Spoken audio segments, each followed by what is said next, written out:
All right, welcome everybody. This is officially podcast episode number 4 of our Wellness Decoded series, and I'm your co-host, Alan Gonzalez, and I am Darlene Gonzalez. And we are the co-founders of Optimum Health of Utah. Mm-hmm. We are a functional, integrative medical practice with advanced aesthetics here in American Fork, Utah. We have an office in Helper, Utah as well. And we really decided that we wanted to do this podcast to just inform, our patients, inform people that really just didn't understand what integrative medicine was. And so today's episode, we're going to talk a little bit about PCOS. And as we dive into that, the complexities, exploring everything that kind of goes on with this. It's kind of one of those hot topics. Mm-hmm. We're finding out from a lot of females that have this, and we're going to let Darlene talk a little bit about it and kind of what it is and why it's so prevalent. Yeah, and that's what's kind of interesting is that a lot of people don't even know they have it, and so in a few of the studies, it shows that only about 8 to 13% of women of reproductive age actually have it. I believe it's more than that because we're seeing lots and lots of people coming in that actually have it. And probably more up to 50% of our patients, right? Pretty close. Oh, yeah, but they're talking about women of reproductive age. So more and more, and there's an actual PCOS that does not actually include obesity in it. And we've seen more and more thinner girls have PCOS. Wow, that's which is interesting. Yeah. And so kind of talk a little bit about what it is, because some people don't know exactly what it is. Yeah, so it's Polycystic Ovary Syndrome. So one of the biggest things that kind of indicate that you have PCOS is irregular menstrual cycles, but it's not always that. I mean, there's also androgen levels. There's sometimes people don't even have cysts on their ovaries, Polycystic Ovary Syndrome. So you would assume cysts. Well, the cysts can come and go. And so you can still consider yourself PCOS if you're constantly having these other symptoms of weight gain, of, like insulin resistance, hirsutism, which is hair on the face, hair loss on the head, acne, cystic acne, back acne, all of those things, including infertility, that can happen as well. Yeah. Infertility is a big issue with a lot of PCOS girls that come my way.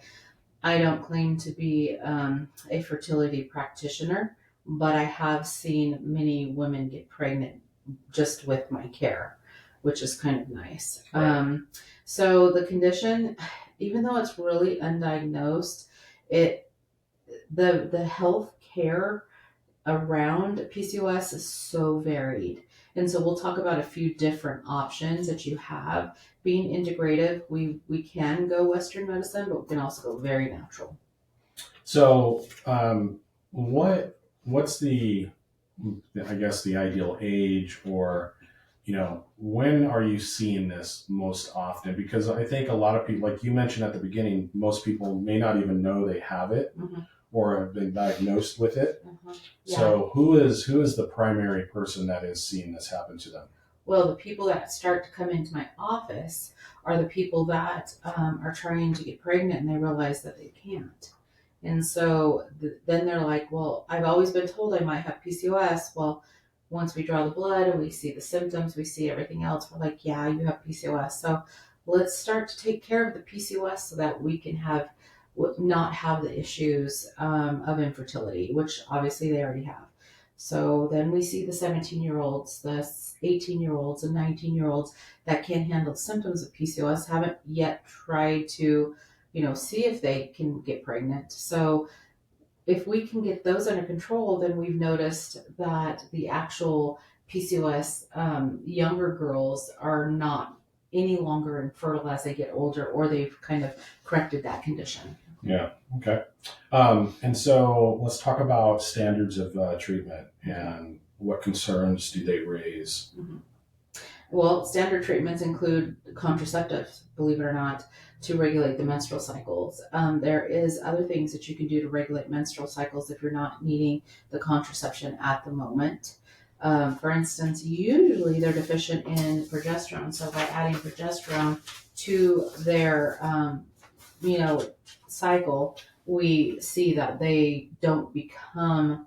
I mean, they're more regular, and they're not. As long as they're not sexually active, they become very fertile. So we have to be careful with that. So contraceptives, fine. That's Western. Progesterone, bioidentical progesterone is more of a functional, natural way to take care of things. Then you've got the acne and the hirsutism, which is the hair on the face, right? So then you want to kind of bring down, that's androgen excess, which is testosterone excess. So we're trying to bring that down in order to prevent those things.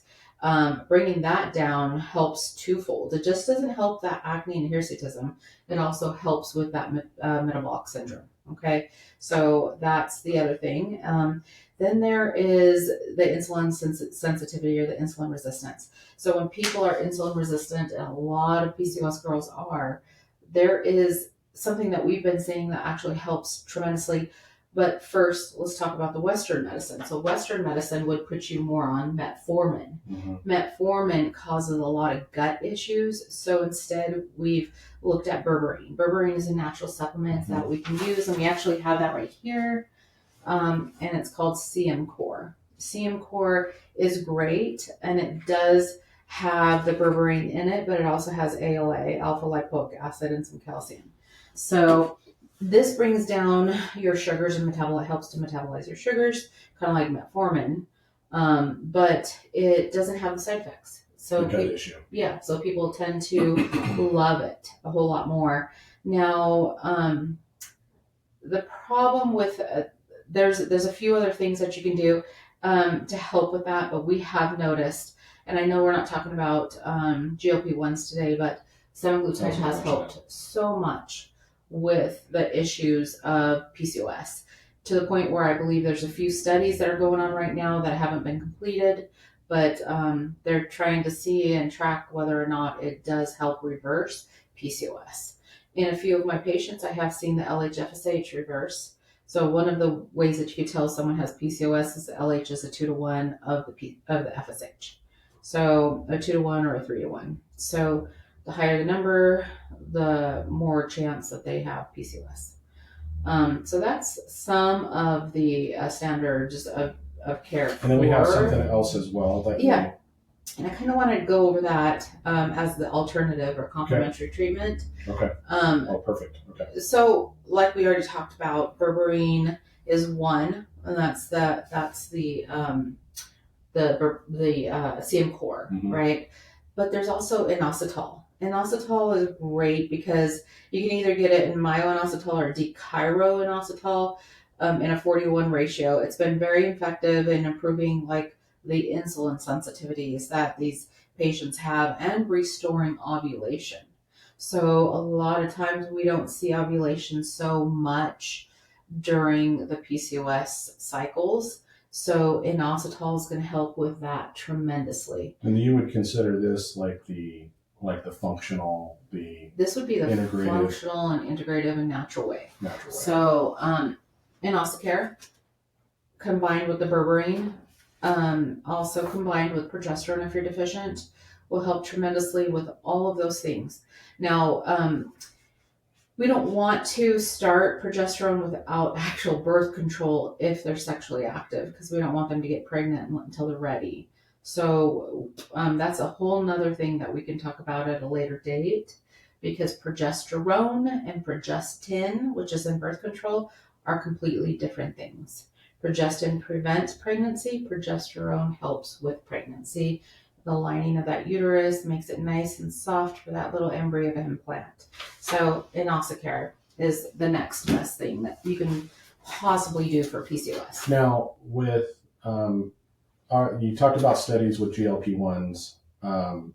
Are they looking at utilizing or giving that as as its own standalone treatment, like a smaller dose? I think so, yeah, like the microdosing that everybody's doing for other things. Right. That possibly once these studies are completed, be something that is covered by insurance. Yeah. So Is there anything negative to any of these protocols? Well, the protocols that I'm talking about for the natural, not necessarily. If you're not in need of progesterone throughout the whole month, and we only see more of a deficiency like the 15th day of the cycle to the last day, then we'll give it just the 15th to the last day of the cycle. You don't have to take it every single day. People who are completely depressed, anxiety, stress, depression, insomnia, we might do that every single day because those are the things that the progesterone helps with. And we can test during those times to see if they're deficient.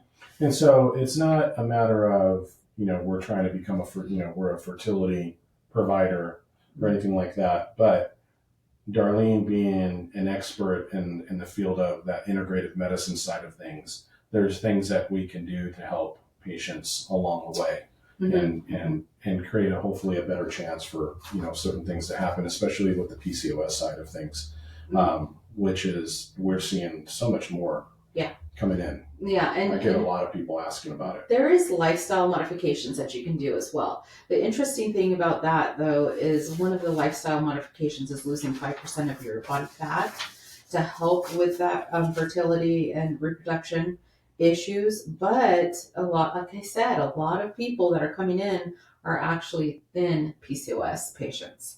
So that's not really going to help. But exercise, diet, extremely important to kind of decrease that sugar intake and those white carbs. And, I come back to the white carbs and getting rid of those out of your diet and just doing brown carbs. Yeah.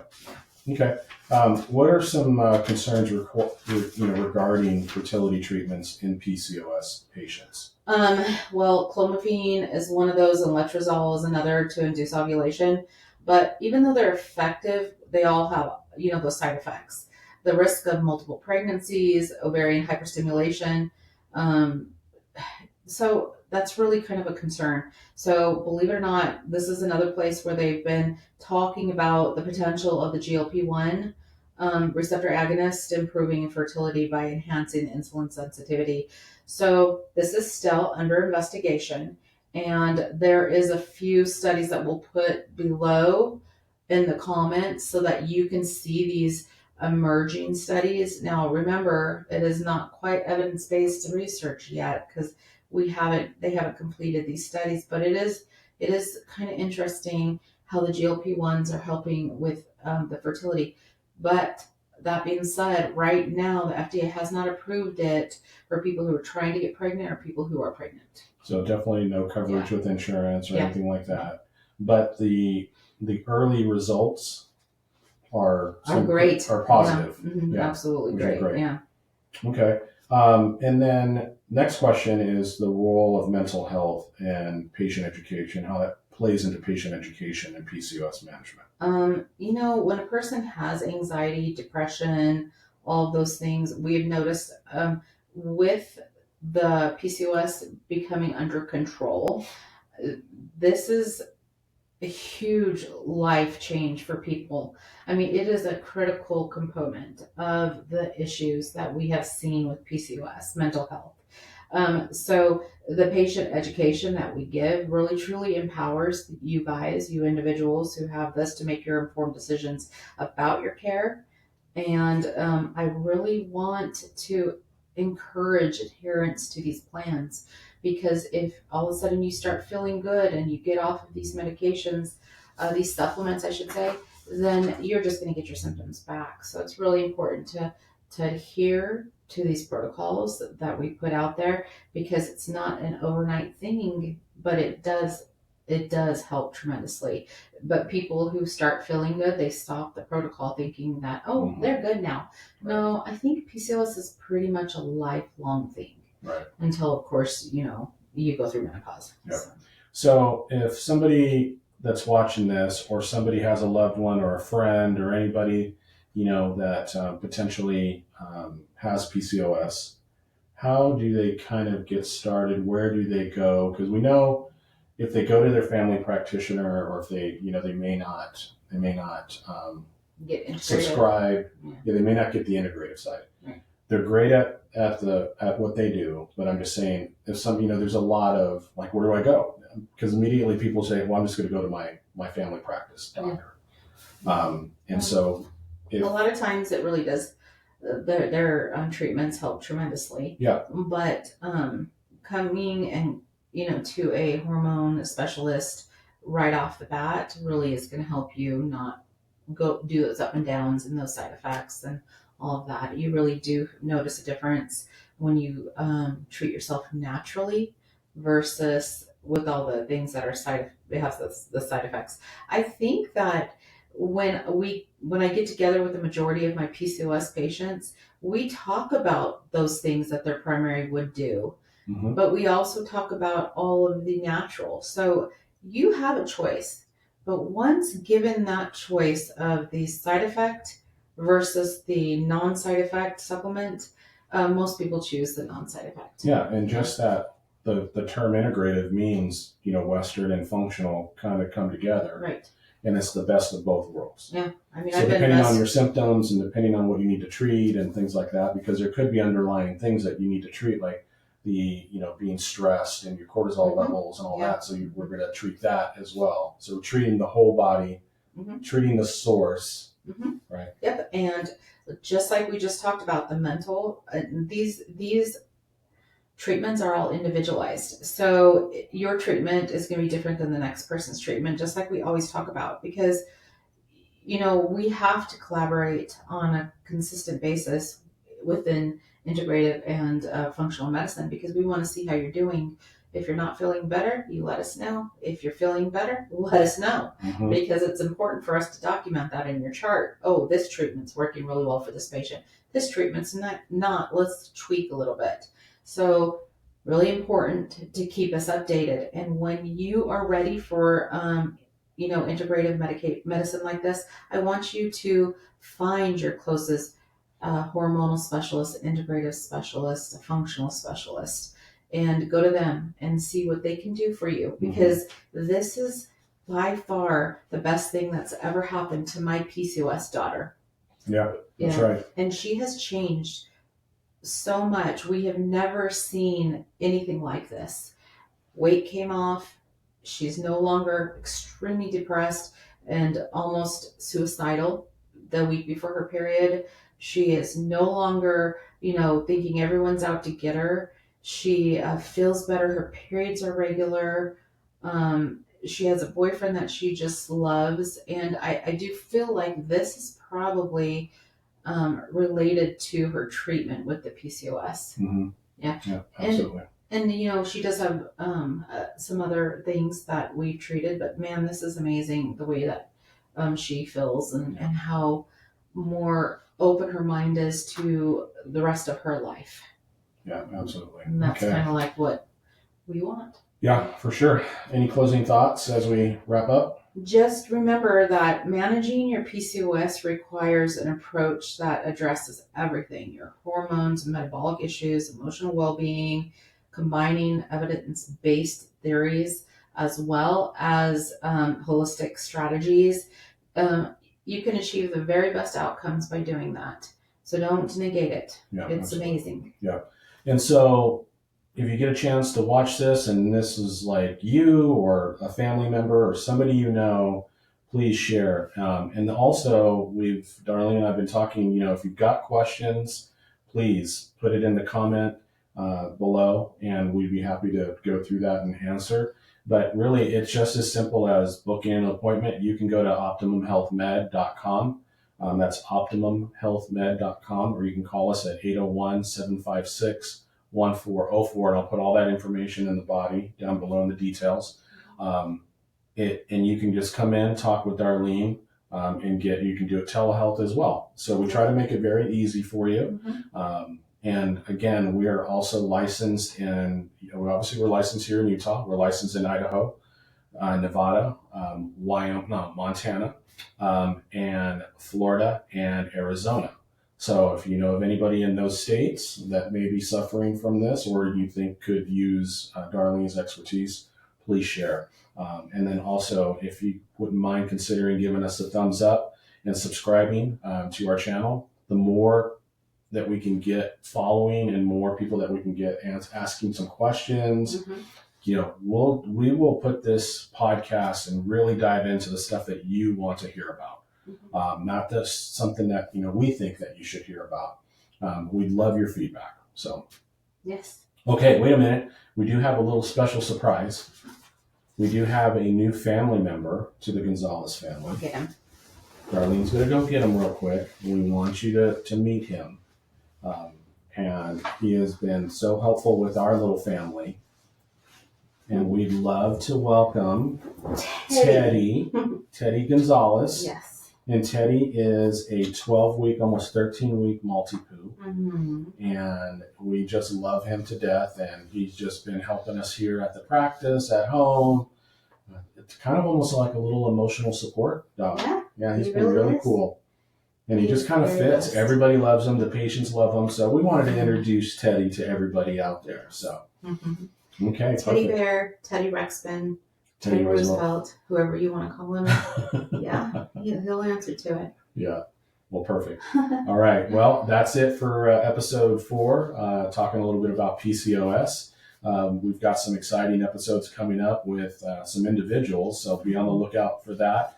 We'll have them in our podcast studio and be interviewing them and let them talk a little bit about their experience and what they've gone through. I think that really those will be really fun. Those will be really fun. So anyways, okay. That's everything on our side. Definitely check us out on the next one, and we love you very much. Take care. Love you. Bye. Bye.